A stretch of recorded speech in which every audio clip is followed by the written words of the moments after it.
আমাদের এই সিলেটেরই কৃতি সন্তান, আমরা সকলেই জানি কার্ডিওলজিস্ট, এবং জিয়া পরিবারের অংশীদারিত্ব যার মধ্যে আছে। আমরা মনে করি এই মানুষটি গত 1.5 দশক জিয়া পরিবারের বিরুদ্ধে যত অপপ্রচার হয়েছে, নির্যাতন হয়েছে, নিপীড়ন হয়েছে, প্রত্যেকটি ঘটনার সাক্ষী হচ্ছেন আমাদের এই বোনটি। এবং উনি আমাদের দলের ভারপ্রাপ্ত চেয়ারম্যানের পাশে বিগত কঠিন এবং কঠোর সময়গুলোতে উনি ছায়ার মতো পাশে ছিলেন। আমরা আজকে ওনার এই জন্মবার্ষিকী উপলক্ষে আমরা মহান আল্লাহ রাব্বুল আলামিনের কাছে দোয়া করেছি, আল্লাহ যেন ওনাকে সুস্থ রাখেন, ভালো রাখেন এবং দীর্ঘায়ু দান করেন।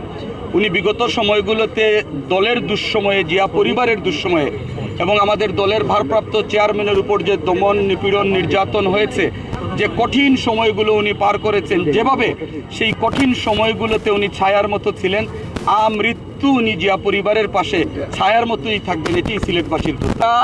এটি আনলিমিটেড আমি এই কারণে বললাম, আমরা 42টি ওয়ার্ডে বৃক্ষরোপণ করব। এবং আপনি নিশ্চয়ই শুনে থাকবেন যে কিছুক্ষণ আগে আমরা আমাদের দলীয় নেতাকর্মীদের প্রতি অনুরোধ করেছি যে এটি নিছক একটি গাছ লাগানো অনুষ্ঠান না, এই দিনটিকে আমরা স্মরণীয় করে রাখতে চাই। যেহেতু এই গাছের সাথে জিয়া পরিবারের নাম সংশ্লিষ্ট আছে, আমরা অনুরোধ করেছি প্রত্যেকটি গাছের জন্য পরিচর্যা হয়, প্রত্যেকটি গাছের জন্য যত্ন নেওয়া হয়, যাতে আজকের এই দিনটি আগামী 20 বৎসর পরে সাক্ষী হিসাবে এই গাছগুলো থাকে, এটি আমরা অনুরোধ করেছি। এবং আমরা যেখানেই প্রয়োজন সেখানেই সেই পরিকল্পিতভাবে সেই গাছগুলো আমরা রোপণ করব। ধন্যবাদ। আজকে আমাদের প্রিয় বোন, আমাদের সিলেটের রত্নগর্ভা সন্তান, প্রখ্যাত কার্ডিওভাস্কুলার সার্জন এবং আমাদের পার্টির ভারপ্রাপ্ত চেয়ারম্যান জনাব তারেক রহমানের সহধর্মিণী, বাংলাদেশের সবচেয়ে নির্যাতিত পরিবারের সদস্য ডাক্তার জুবাইদুর রহমানের 53তম জন্মবার্ষিকী উপলক্ষে আপনারা দেখেছেন এই কেন্দ্রীয় শহীদ মিনারে আমরা আজকে বৃক্ষরোপণ করেছি। কেন করেছি?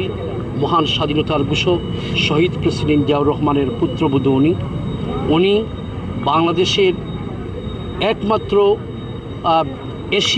এশিয়া মহাদেশের মধ্যে যিনি প্রথম পার্লামেন্টারিয়ান আপনার প্রধানমন্ত্রী হয়েছিলেন, যার নেতৃত্বে পার্লামেন্টের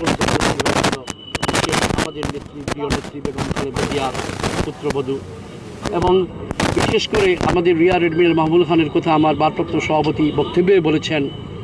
ওনার যে বিচক্ষণতা, উনি যখন নৌবাহিনীর প্রধান ছিলেন, সিলেটের প্রতি যে ওনার আন্তরিকতা, যে মায়ামহতা, সেটা কিন্তু প্রমাণ এই এম এ খান প্রমাণ।